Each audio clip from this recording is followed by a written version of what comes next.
Hi and welcome back to our beautiful platform Wizard Study. आज हम शुरू करेंगे पार्ट नंबर 3 कॉन्टीन्यूटी के ऊपर। ठीक है, जैसा कि आपको पता है मैं कॉन्टीन्यूटी और डिफरेंशियबिलिटी दोनों अलग अलग टॉपिक करवा रहा हूँ। कॉन्टीन्यूटी में हमने 2 लेक्चर ऑलरेडी कर चुके थे। पहला लेक्चर पे इंट्रोडक्शन था कॉन्टीन्यूटी के बारे में और दूसरे लेक्चर में लेफ्ट हैंड लिमिट और राइट हैंड लिमिट के बारे में थे। ठीक है, आज हम एक्सरसाइज को सीखते हैं क्योंकि बेसिक हमने ऑलरेडी सीख लिया है।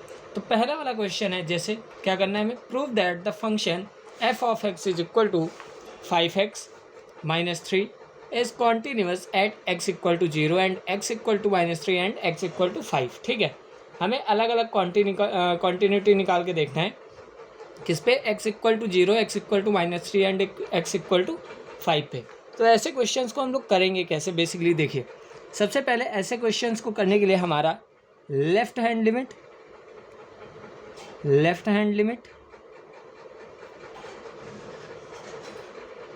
और इक्वल टू होना चाहिए राइट हैंड लिमिट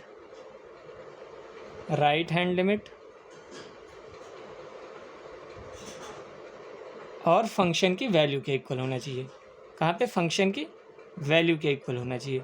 ये तीनों अगर हमारे इक्वल हो जाते हैं तो हमारा फंक्शन क्या होगा, कॉन्टीन्यूअस होगा। ठीक है, क्या होना चाहिए, left hand limit equal to right hand limit equal to function value. ठीक है, अब ये लेफ्ट हैंड लिमिट क्या है, देखिए जब भी एक्स की वैल्यू ना एक्सटेंड करेगी, जब भी एक्स की वैल्यू एक्सटेंड करेगी जीरो के माइनस के मतलब जैसे क्या होगा, जीरो माइनस का मतलब क्या है, जैसे लेफ्ट हैंड लिमिट में बता रहा हूँ। ठीक है, लेफ्ट हैंड लिमिट ये क्या है, -3 है, आगे क्या है माइनस इन्फिनिटी तक है। ठीक है, माइनस इन्फिनिटी, -3 आया, -2 आया, -1 आया। ठीक है, लेकिन ये क्या है, जीरो है, लेकिन हमें जीरो तक नहीं पहुंचना है। ठीक है, -1 है, फिर -0.001, फिर -0.01, ऐसे ही करके माइनस में ही रहेगा। ठीक है, माइनस में ही रहेगा।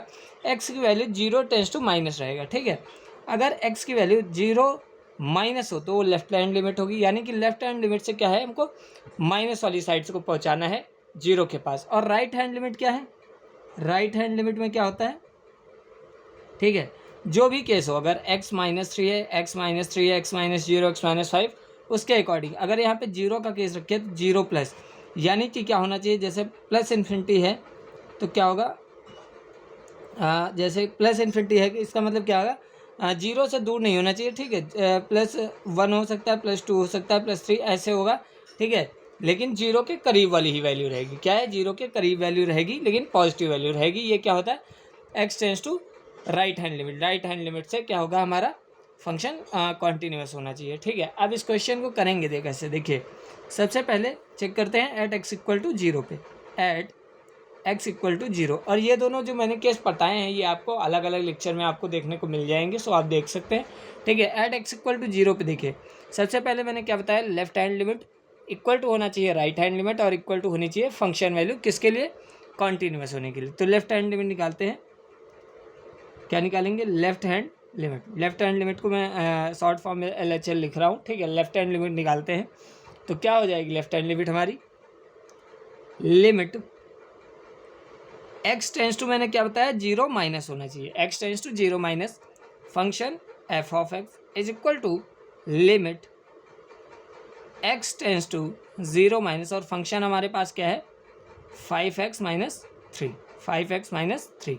अब देखिए सिंपल सा वैल्यू में पुट कर दीजिए, 5x माइनस 3, यानी कि x की प्लेस पे क्या होगा, x टेंस टू 0 है तो x की वैल्यू 0 माइनस 3, यानी कि जो वैल्यू लेफ्ट हैंड लिमिट की आएगी वो कितनी आएगी, -3 आएगी। कितनी आएगी, -3 आपकी लेफ्ट हैंड लिमिट आएगी। देखिए क्या किया है, limit x tends to 0 minus function f of x equal to क्या पुट किया, उसके बाद इम्प्लाइज दैट क्या है हमारा, limit x tends to 0 minus function f of x हमारा क्या दिया गया था, 5x माइनस 3, तो 5x माइनस 3 रख दिया है। उसके बाद x की वैल्यू कहाँ तक आ रही है, 0 माइनस 2, तो x की प्लेस पे 0 हो जाएगा। ठीक है, अगर x की प्लेस पे यहाँ पे -3 होता है तो -3 लिखते। ठीक है, उसके बाद सॉल्व किया तो लेफ्ट हैंड लिमिट की वैल्यू क्या आई है, -3। आपको याद रखना है लेफ्ट हैंड लिमिट की वैल्यू क्या है, -3। ऐसे ही राइट हैंड लिमिट की वैल्यू निकालेंगे। ठीक है, तो लिमिट अब क्या रहेगा, x टेंस टू 0 प्लस रहेगा। ठीक है, x टेंस टू 0 प्लस। देखिए ऐसे क्वेश्चन बहुत कम आते हैं एग्जाम में, लेकिन हमें पढ़ना है तो हम पढ़ लेते हैं, ज़्यादा डीपली इसके कॉन्सेप्ट को नहीं हम सीखते हैं। ठीक है, limit x tends to 0 plus function f of x। उसके बाद क्या रहेगा, limit x tends to 0 plus function हमारा क्या होगा, फंक्शन हमारा सेम x 5x माइनस 3 दिया गया था, और उसके बाद क्या होगा 5x की प्लेस पे 0 माइनस 3, तो यहाँ पे राइट हैंड लिमिट की भी वैल्यू क्या निकल के आएगी -3। अब हम निकालते हैं फंक्शन f(x) की वैल्यू। तो f(x) हमारे पास क्या है 5x माइनस 3, और f(x) की प्लेस पे हमारा क्या है 0, तो 5 इंटू 0 माइनस 3, ये भी क्या आएगा -3, यानी कि लेफ्ट हैंड लिमिट भी -3 आया है, राइट हैंड लिमिट -3 आया है, और फंक्शन की अगर वैल्यू देखें तो क्या ही है -3, यानी कि तीनों बराबर हैं। Left hand limit is equal to right hand limit is equal to function of x। तो हम क्या कह सकते हैं, it is continuous at x equal to 0। तो फंक्शन क्या है, कॉन्टिन्यूस है एट x इक्वल टू 0। ठीक है, अब कॉन्टिन्यूटी किसके चेक करेंगे, एट x इक्वल टू -3 पे चेक करते हैं। ठीक है, अब कॉन्टिन्यूटी चेक कर लेते हैं एट x इक्वल टू -3 पे।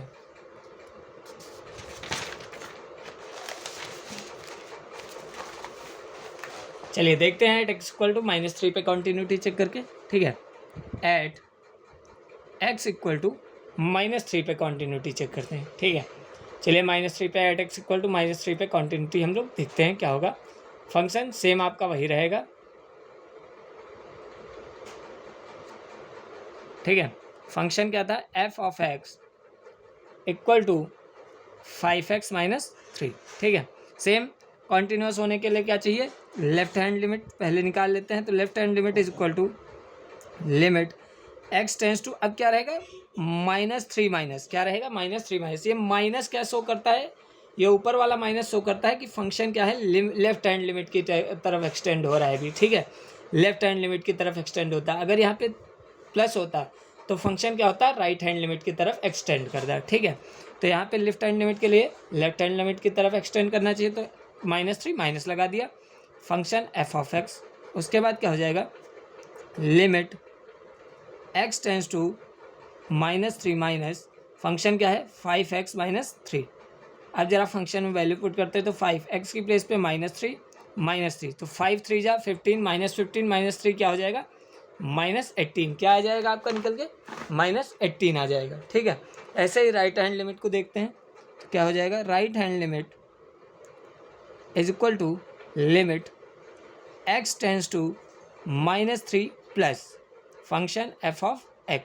ठीक है, इसका मतलब क्या पता है, इसका मतलब ये है कि फंक्शन सिर्फ पॉजिटिव वैल्यू की तरफ टेंड हो रहा है। ठीक है, लेकिन जो वैल्यू है वो एग्जैक्टली कितनी है, माइनस में दी गई, तो वैल्यू हम वही रखेंगे, बस फंक्शन शो हो रहा है कि पॉजिटिव वैल्यू की तरफ टेंड हो रहा है। ठीक है, अब क्या हो जाएगा, limit x tends to -3 plus function क्या है 5x माइनस 3। अब फंक्शन की ज़रा वैल्यू रख लीजिए, x की वैल्यू -3, 5 3 जा 15 -3 क्या हो जाएगा -18, ये भी आएगा।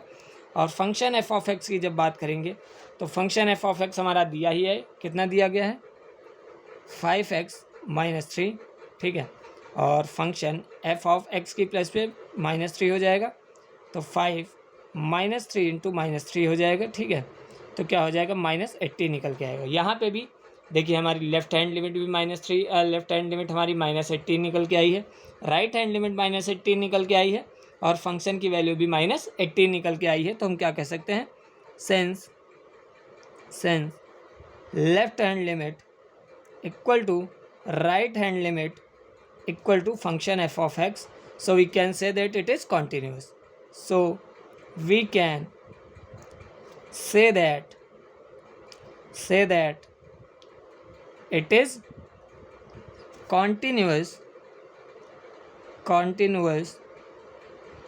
at x equal to -0। ठीक है, ये क्या हो, एट x इक्वल टू 0 नहीं, सॉरी -3 का केस कर रहे हैं ना, -3 होगा। ठीक है, अब हम किसका केस देखेंगे, अब हम केस देखते हैं 5 वाले का। अब 5 वाले का केस देख लेते हैं, एक ही क्वेश्चन के अंदर 3 क्वेश्चंस थे आपके। ठीक है, अब x इक्वल टू 5 का केस देखते हैं, तो एट x इक्वल टू 5 पे देखते हैं, फंक्शन हमारा क्या दिया गया है 5x माइनस 3, फंक्शन क्या है 5x माइनस 3।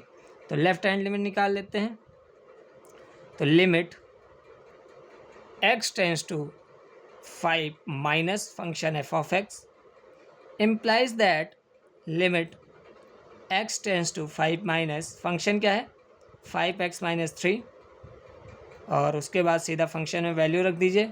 5 5 जा 25 माइनस 3 क्या हो जाएगा 22। क्या निकल के आएगा 22। लेफ्ट हैंड लिमिट 22 निकल के आई है।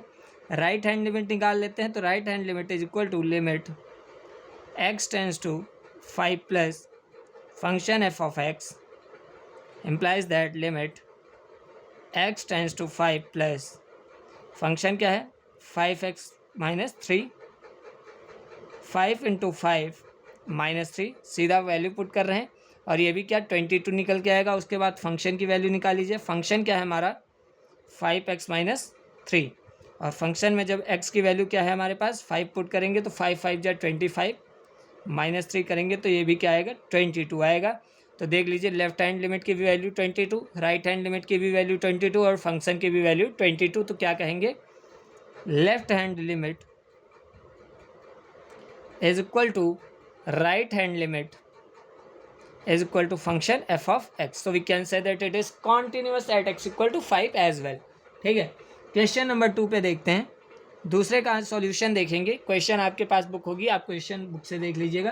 क्या करना है एग्जामिन द कॉन्टिन्यूटी। कॉन्टिन्यूटी देखना है फंक्शन क्या है। यहाँ पे फंक्शन जो दिया गया है वो क्या है कि 2x स्क्वायर माइनस 1 फंक्शन दिया गया है 2x square minus 1 at x equal to 3 पे कॉन्टिन्यूटी हमें चेकआउट करनी है। सेम क्वेश्चन है, सेम क्वेश्चन नहीं है, फंक्शन चेंज है। ठीक है, बाकी सेम होगा। ठीक है, देखिए यहाँ पे क्या है लेफ्ट हैंड लिमिट निकाल लीजिए पहले। तो left hand limit equal to limit x tends to क्या रहेगा लेफ्ट हैंड लिमिट शो करने के लिए 3 minus function f of x, function f of x रहेगा। फिर क्या रहेगा limit x tends to 3 minus function क्या है 2x स्क्वायर माइनस 1, फिर 2x की प्लेस पे 3 का स्क्वायर माइनस 1। x की प्लेस पे जो x की वैल्यू दी गई उसको सिंपल पुट कर दिया। तो 3 का स्क्वायर 9, 9 टू जा 18, 18 माइनस 1 करेंगे तो आपका क्या निकल के आएगा 17। लेफ्ट हैंड लिमिट की वैल्यू क्या निकल के आई है 17। ऐसे ही राइट हैंड लिमिट की वैल्यू निकाल लेते हैं। तो limit x tends to 3 plus function f of x, limit x tends to 3 plus function क्या है 5x 2x square minus 1, 2x square minus 1 value put कर दीजिए। 3 का स्क्वायर 9 माइनस 1, तो 9 टू जा 18 माइनस 1, ये भी क्या 17 निकल के आएगा। फिर फंक्शन f ऑफ x की वैल्यू निकाल लेते हैं। तो 2x स्क्वायर माइनस 1 फंक्शन में x की वैल्यू पुट करेंगे तो x की वैल्यू 3 है आपकी। तो 2 इंटू 3 का स्क्वायर माइनस 1 करेंगे तो ये भी आपकी क्या वैल्यू निकल के आएगी 17। तो यहाँ पे क्या होगा left hand limit right hand limit के इक्वल होगी और दोनों किसके इक्वल होंगी फंक्शन f ऑफ x के वैल्यू की। ठीक है, तो यहाँ कह सकते हैं ये भी हमारा क्या है कॉन्टीन्यूअस फंक्शन है। क्या है कॉन्टीन्यूअस फंक्शन है। तो आज की क्लास में हमने बेसिक से 2 क्वेश्चंस देखे, 2 नहीं 4 क्वेश्चन देखे। पहले क्वेश्चन में समझ लीजिए कितने 4 पार्ट आपके ऑलरेडी थे, तो 2 क्वेश्चन हमने इसमें देखे हैं। ठीक है, तो सिंपल सी बात यह है कि अगले क्वेश्चंस अगली एक्सरसाइज में करेंगे। तब तक आपके ये बेसिक क्वेश्चन आप एक बार फिर से रिवाइज कर लीजिएगा। अगर वीडियो अच्छी लगी तो लाइक सब्सक्राइब जरूर करें। मिलते हैं अगले पार्ट में, क्वेश्चन नंबर 3 से हम फिर से करेंगे। धन्यवाद।